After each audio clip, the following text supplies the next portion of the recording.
अब highest power का क्या मतलब है? फॉर एग्जांपल अगर यहाँ पर देखें तो यहाँ पर वेरिएबल है x और उसकी पावर हाईएस्ट यहाँ पर वो है 1। तो इसका मतलब इसकी डिग्री वो है 1। यहाँ पर अगर आप देखें तो यहाँ पर हाईएस्ट पावर बनती है 2, यहाँ पर एक की पावर 1 है, यहाँ पर एक की पावर 2 है और जो हाईएस्ट पावर है वो है 2। तो इसका मतलब यहाँ पर जो डिग्री है वो है 2। अब इसी तरह यहाँ पर अगर आप देखें तो यहाँ पर एक की पावर 3 है, यहाँ पर एक की पावर 1 है। तो क्योंकि हाईएस्ट पावर वो 3 है तो इसका मतलब इसको हम कहेंगे डिग्री इस इक्वेशन की वो है 3। तो पहले मैंने आपको अभी तक इक्वेशन बता दिया क्या होती है। जब भी किसी भी एक्सप्रेशन में आपको इक्वल टू का साइन नजर आ जाए तो उसको आप इक्वेशन कहते हैं। और अगर पावर 1 होगी हाईएस्ट तो उसकी डिग्री 1 होगी, हाईएस्ट पावर 2 होगी तो डिग्री 2 होगी। इसी तरह कोई भी अगर हाईएस्ट पावर होगी तो उसको हम कहेंगे कि उसकी ये डिग्री है। अब इसके बाद अब हम आ जाते हैं लीनियर इक्वेशन की तरफ। अब लीनियर इक्वेशन ऐसी इक्वेशन होती है जिसमें हाईएस्ट पावर 1 होती है, जिसकी डिग्री 1 होती है, उसको आप कहते हैं लीनियर। अच्छा बच्चों, ये माइक चल रहा है किसी का, वो माइक ऑफ करते हैं।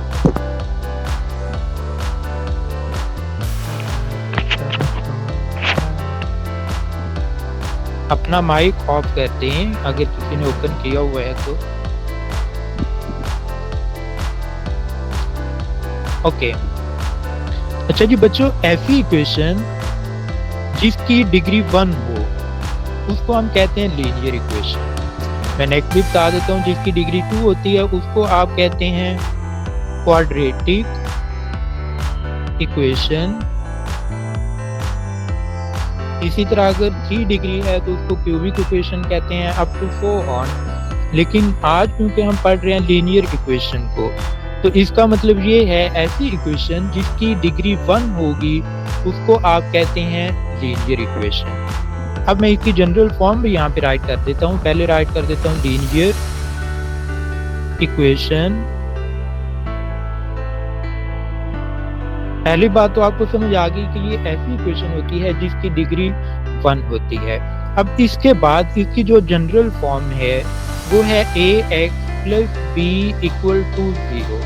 कोई भी इक्वेशन जो इस फॉर्म में होगी उसको हम कहेंगे लीनियर इक्वेशन। लेकिन यहाँ पर एक कंडीशन भी है साथ, a not equal to 0। Mean यहाँ पर a को 0 नहीं होना चाहिए। अगर यहाँ पर a 0 हो जाएगा, मैं यहाँ पर a को 0 पुट करता हूँ, 0 multiply x plus b equal to 0, और 0 को अगर हम x से मल्टीप्लाई करेंगे तो ये बन जाएगा 0, बच जाएगा यहाँ पर b इक्वल टू 0। तो इसका मतलब ये है कि यहाँ पर वेरिएबल ही नहीं बचेगा, तो ये लीनियर इक्वेशन ही नहीं बचेगी।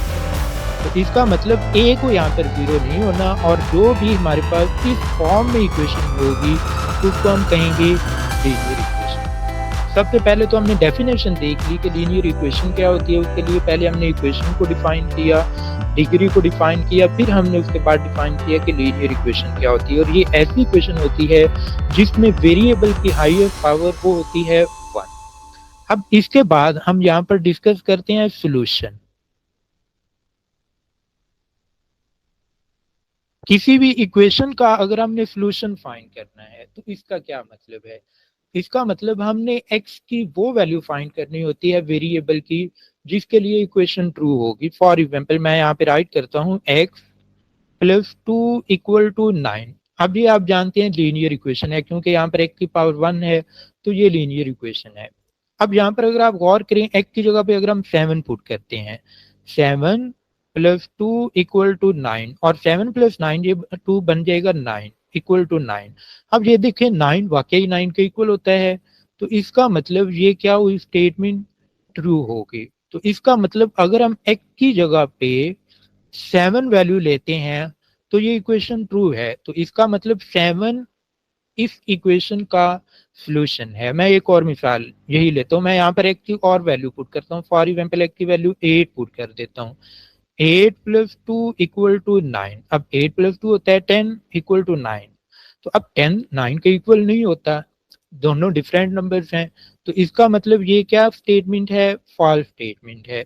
तो इसका मतलब ये जो 8 नंबर है ये इसका सॉल्यूशन नहीं है। तो सॉल्यूशन वो वैल्यू होती है वेरिएबल की जो इक्वेशन को सेटिस्फाई करती है, उसको ट्रू प्रूव करती है। अब इसके करस्पॉन्डिंग हम क्वेश्चन की तरफ आते हैं। तो मैं यहाँ पर एक एक्सरसाइज का क्वेश्चन उठा रहा हूँ और बोर्ड में भी ये बहुत दफा आया हुआ है। मैं यहाँ पर 2 क्वेश्चन सॉल्व करूंगा। Solve,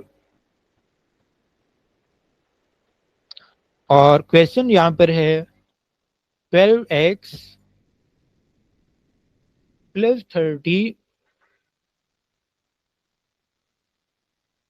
equal to -6। अब ये एक मैंने क्वेश्चन राइट किया। अब सबसे पहली बात, यहाँ पर x की पावर है 1, तो इसका मतलब ये एक लीनियर इक्वेशन है और उसको हमने सॉल्व करना है। अब सॉल्व करने का मतलब यही होता है कि हमने x की वो वैल्यू फाइंड करनी है जिसके लिए ये इक्वेशन सेटिस्फाई करती है। तो जब भी किसी भी इक्वेशन के साथ वो सॉल्व लिख दे तो सिंपल काम यही होता है कि आपने उसमें से वेरिएबल की वैल्यू फाइंड करनी है, क्योंकि यहाँ पर वेरिएबल x है तो आपने यहाँ पर x की वैल्यू फाइंड करनी है। अब सबसे पहले मैं आपको ट्रिक समझा देता हूँ। जितने भी लीनियर इक्वेशन के क्वेश्चन होंगे उनके लिए ट्रिक क्या है। सबसे पहला ट्रिक, अगर आपको इक्वेशन में कहीं पे फ्रैक्शन नजर आती है तो सबसे पहला काम आपने करना है फ्रैक्शन को खत्म करना है। पहला जो काम होगा फ्रैक्शन को खत्म करना है, उसके बाद दूसरा जो काम होगा आपने वेरिएबल जो एक्स वाली टर्म है उनको अलहदा करना है और बाकी टर्म को अलहदा करना है, मीन सेपरेट करना है एक्स वाली टर्म को और कांस्टेंट टर्म को। उसके बाद आपने एक्स की वैल्यू फाइंड करनी है। ये सिंपल सा ट्रिक है, किसी भी तरह का क्वेश्चन आ जाएगा तो आपने ये तीनों यहाँ पर स्टेप्स को फॉलो करना है। सबसे पहला काम होगा आपने फ्रैक्शन को खत्म करना है। दूसरा काम ये होगा कि आपने वेरिएबल को और कांस्टेंट को सेपरेट करना है और लास्ट काम होगा आपने सिंप्लीफाई कर लेना है, की वैल्यू फाइंड कर लेनी है। अब इसको हम सॉल्व कर रहे हैं।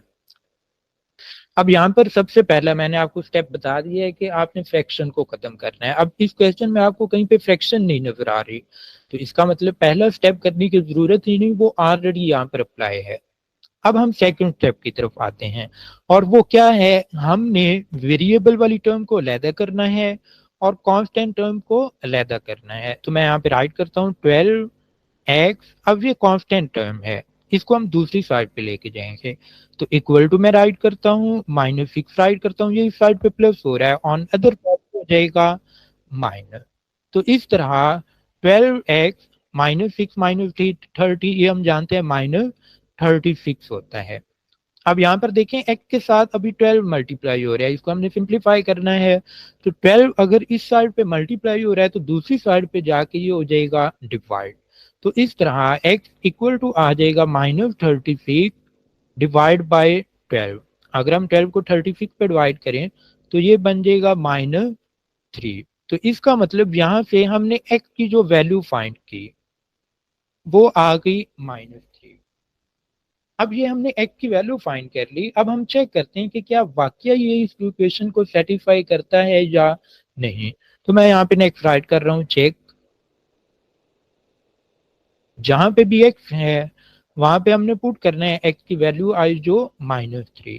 तो हम पूरी इक्वेशन में x की जगह पे -3 पुट करते हैं। सो 12 मल्टीप्लाई -3 प्लस 30 इक्वल टू -6। यहाँ पर देखें 12 उसको मैंने एवरेज लिखा, x की जगह पे यहाँ पर देखें ये x था उसकी जगह पे मैंने -3 उसकी वैल्यू पुट कर दी, प्लस 30 था उसको भी मैंने एवरेज राइट कर दिया इक्वल टू -6। अब इसको हमने सिंप्लीफाई करना है। 12 को -3 से मल्टीप्लाई करेंगे ये बन जाएगा -36 प्लस 30 इक्वल टू आ जाएगा -6।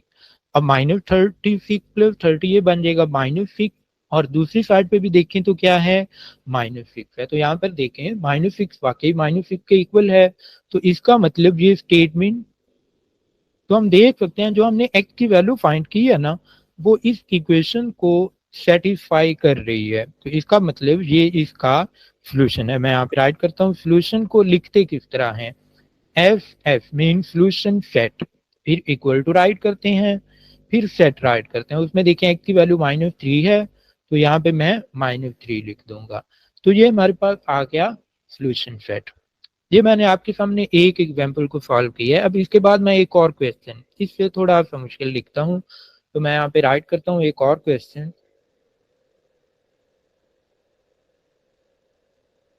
सॉल्व,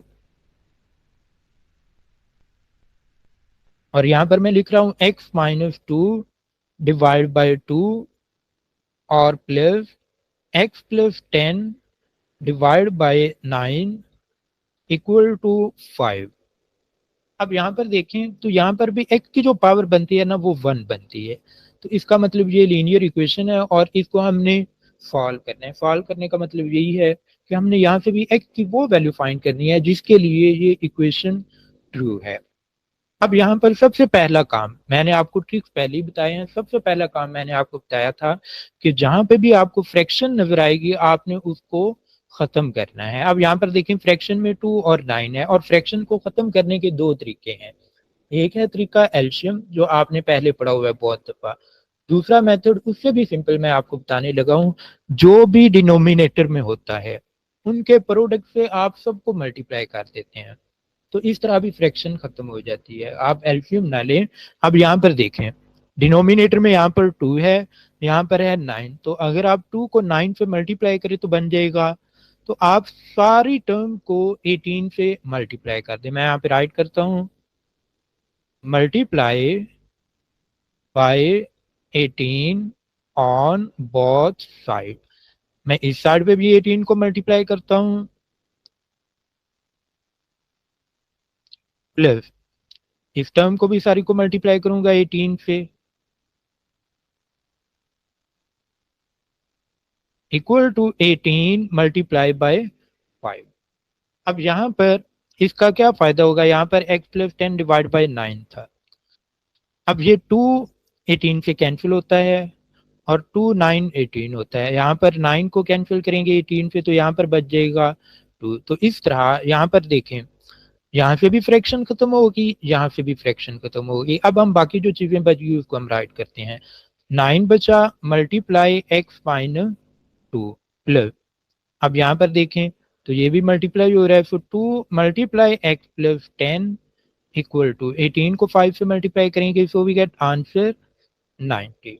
देखिए पहला काम हमने कर लिया है और वो हमने क्या किया है, फ्रैक्शन को खत्म किया है।